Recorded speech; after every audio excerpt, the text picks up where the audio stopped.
Olá, alunos! Vamos então começar a nossa 16ª aula, segunda aula deste tema que estamos abordando. Iniciamos a aula passada, aula 15. Se você perdeu essa aula, veja aqui no card, está ali ondas mecânicas, né, que seria intitulado ondas 1, que eu falo um pouco mais a respeito dela, uma introdução, né, e tal. Tá aqui no card se você perdeu essa aula. E hoje nós vamos ter duas aulas aqui. Aula 16, que eu continuo o assunto ondas, parte 2, e depois a aula 17, com uma surpresinha a respeito, tá certo? Então, pegue seus pergaminhos, assista a aula, acompanhe o material e let's go!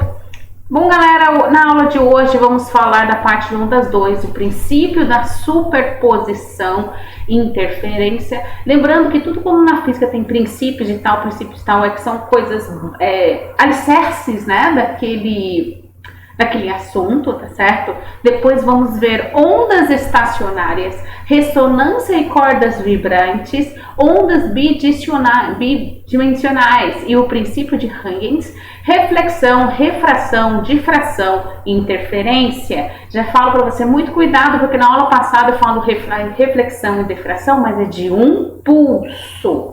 Tá, agora vamos falar de uma coisa mais contínua, tá certo? Não apenas de um pulso, tá? Muito cuidado com isso, cuidado com essa casca de banana, senão você vai escorregar legal, tá certo? Aliás, no meio de cada assunto aqui eu vou fazer alguns comentários, porque vocês vão perceber, eu não sei quando vocês já começam o tema de luz, eu não sei se vocês têm no Física 3, Física 4, eu não tenho a menor ideia.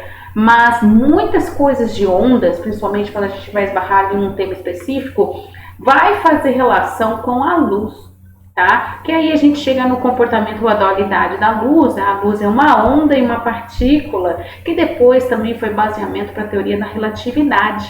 Mas não se surpreendam quando vocês forem na parte de óptica, conhecer mais aquela parte lá. Deve ser, eu acho, vocês, Física 3 ou Física 4, não tenho certeza, nem sei se vocês têm isso, mas muitas coisas vão fazer relações, ou até o mesmo nome aparece, tá certo? Don't worry about that. É que a física tem certos temas que são, realmente, eles são coringas, tá bom? Então vamos lá. E a luz tem essa dualidade, tá? Não sei se você sabia disso, agora você sabe. Tá bom, vamos lá então falar sobre o princípio da superposição e interferência. Bom, se liga bem aqui nessa figurinha.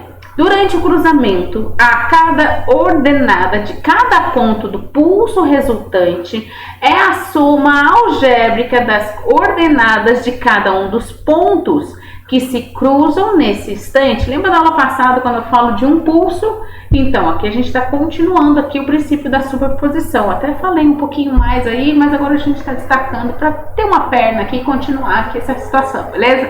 Cada um dos pontos que se cruzam nesse instante, essa afirmação denomina-se princípio da superposição. Então, o que é o princípio da superposição?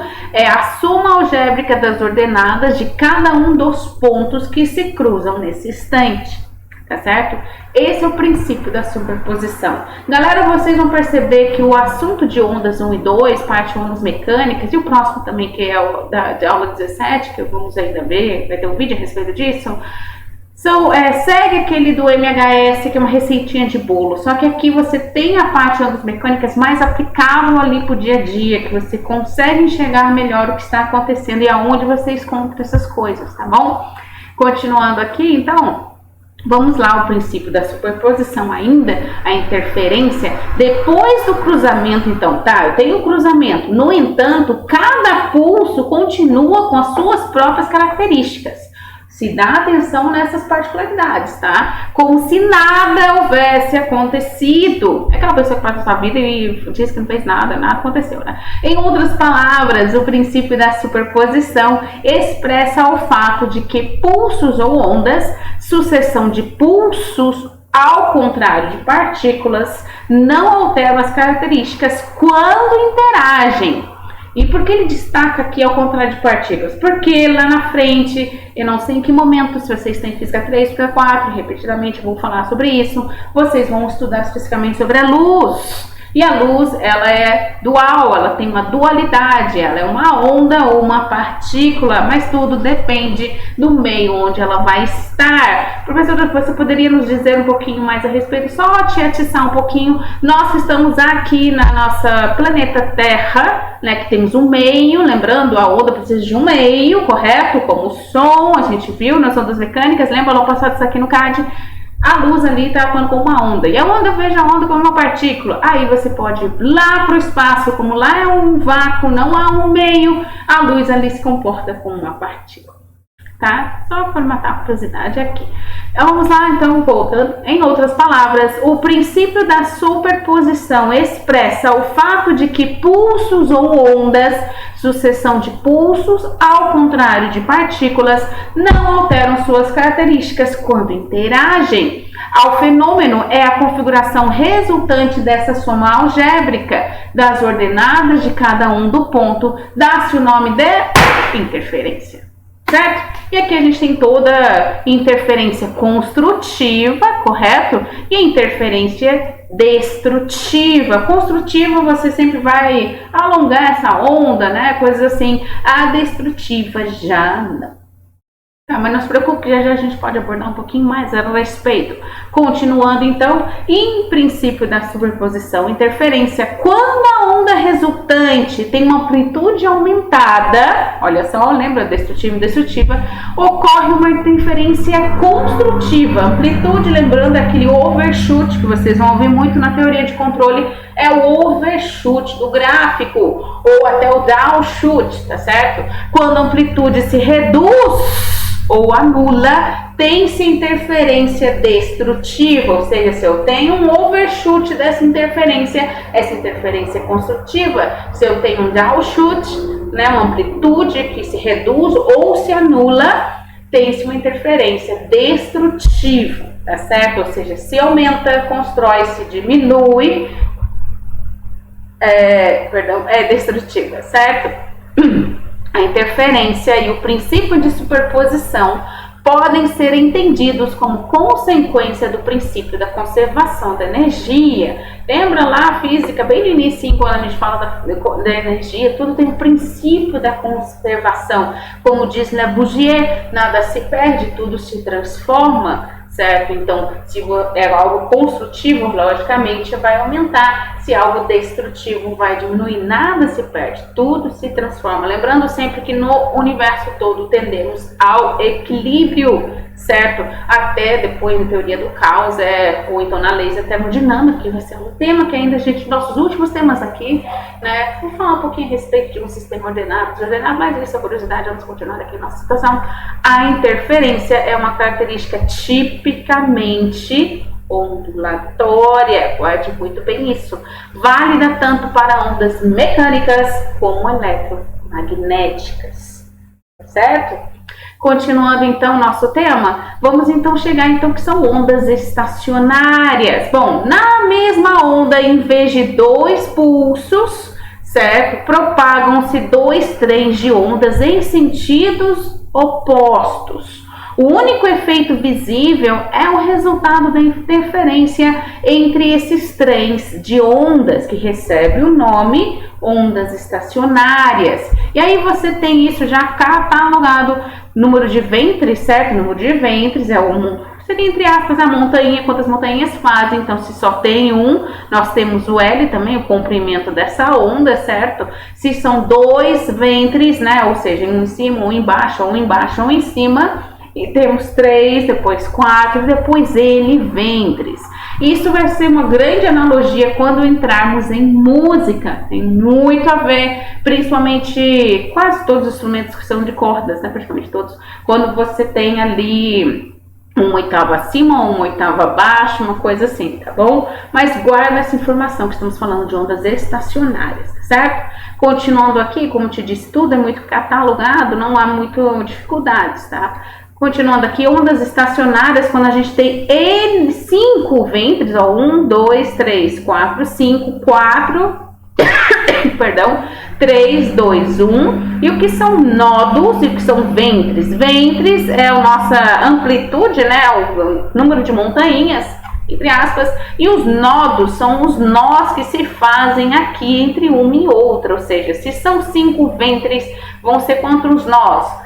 1, 2, 3, 4, 5, 6, sempre mais um, tá bom? E aqui a gente tem todo o GIF ali de como funcionam essas coisas a respeito de ondas estacionárias. Continuando sobre ondas estacionárias, a relação que nos permite obter uma relação muito útil que nos dá o comprimento de onda das ondas que compõem uma configuração de ondas estacionárias de uma corda fixa nas extremidades a partir do seu comprimento L, do número de N ventres observados, chegamos aqui a essa conclusão, tá? Essa é a relação que nos permite obter essa relação entre L é o comprimento da onda, N é o número de ventres e lambda é o nosso é o nosso comprimento da onda, tá certo? Essa é a relação para ondas estacionárias, tá? Como eu já estou sempre reforçando aqui, é tudo muito catalogado, mas muito cuidado para não misturar, tá certo? Essa relação se coloca para ondas estacionárias, tá certo? Continuando aqui, então, vamos falar de ressonância e cordas vibrantes, né? Vibrantes. Preste atenção. Quando um sistema oscilante em repouso é excitado por uma fonte externa que tem a mesma frequência de oscilação do sistema, ele tende também a oscilar com amplitude crescente. Se em vez de uma ação externa única, a corda for submetida a uma ação de uma fonte oscilante externa, ela pode ou não vibrar. Se a fonte externa tiver a mesma frequência de um dos modos de vibração da corda, ela passa a vibrar com esse modo. Dizemos que a corda entrou em ressonância com a fonte externa, tá? Ressonância, ou seja, aquele exemplo do clássico do copo, né, dos cantores de ópera, quando quebram o cristal, né? Qual é a ressonância? O cristal ele vibra em uma frequência, certo? Ele tem ali a sua própria frequência de oscilação. Agora, quando uma fonte externa, a pessoa começa a cantar ali e entra nisso, é o caso que ele está falando aqui, e tem ali toda uma equação a respeito, ressonância e cordas vibrantes, Fn, que é a frequência natural de oscilação, vai ser igual a N, o número de ventres, dividido por 2 vezes L, lembrando que L é o comprimento da corda vibrante, a raiz de F, que é a força de tração exercida sobre uma corda, dividido por μ, que é a densidade. Lembra, na aula 15 a gente falou da densidade de uma corda, tá? Isso é o que é para calcular ali ressonância e cordas vibrantes, tá certo? Sempre vem de uma fonte externa. O caso aqui, eu generalizei o caso aqui, a gente tem mais a ver com o som, a música, depois a gente aborda sobre isso. Vamos continuar aqui, então, ondas bidimensionais e o princípio de Huygens.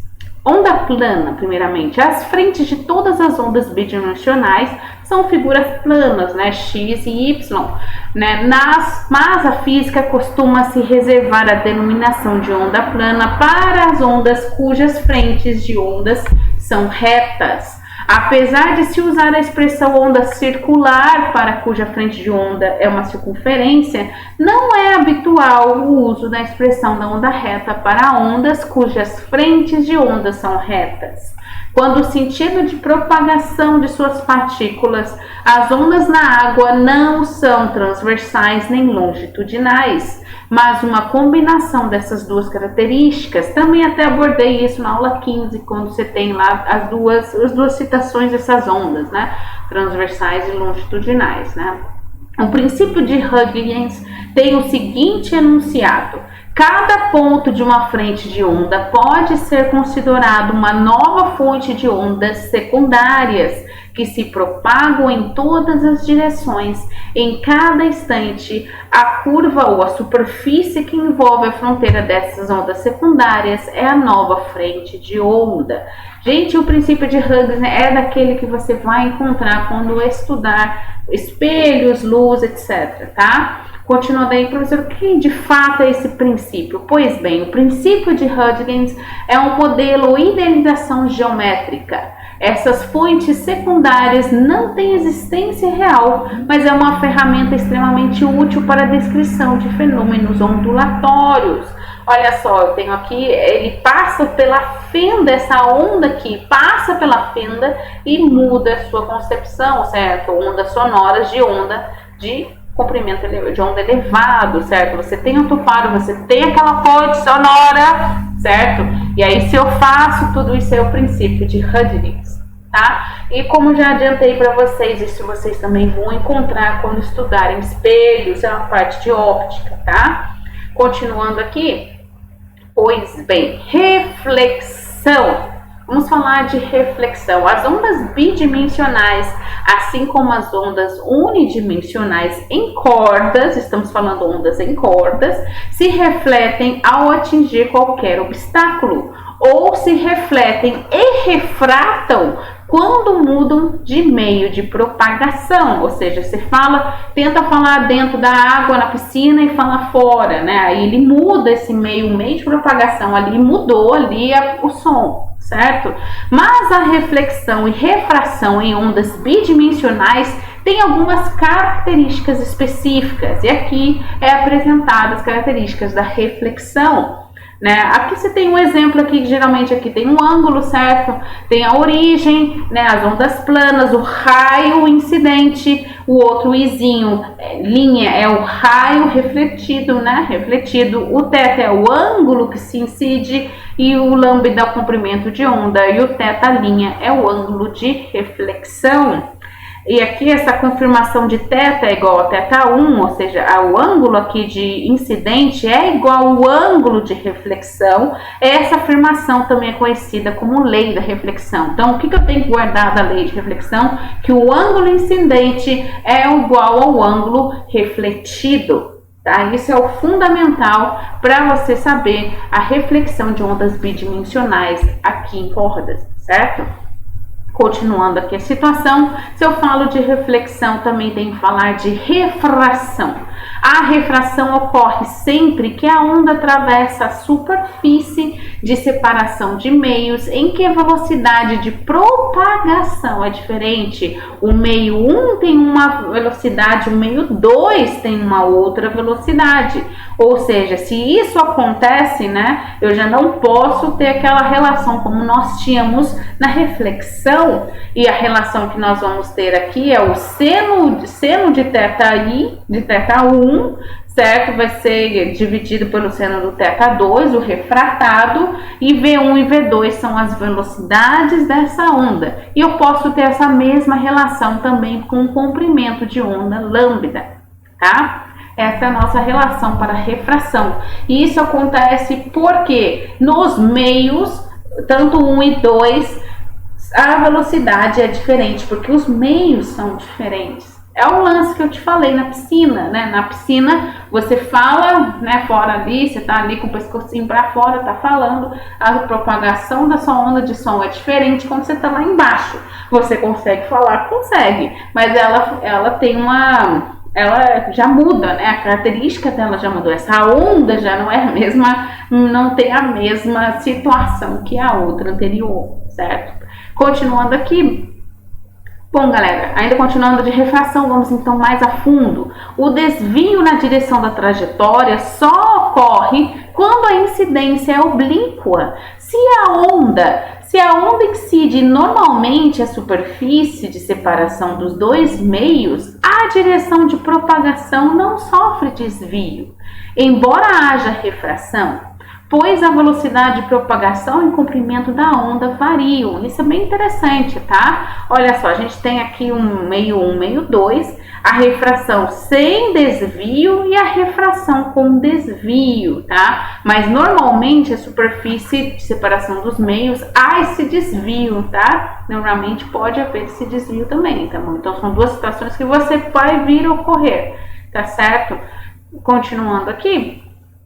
Difração. Se eu falo de reflexão e depois falei de refração, temos que falar de difração. O que é difração? Afinal, é um fenômeno característico e exclusivo da propagação ondulatória não unidimensional partículas em movimento, não contornam obstáculos nem se expandem depois de atravessar pequenas aberturas, tá? Essa é a nossa difração, tá bom? Que é essa situação que está ocorrendo aqui. A onda veio, ela aqui que aconteceu aqui, né? Ela não contornou o obstáculo, ela passou e ela nem se expandiu, tá certo?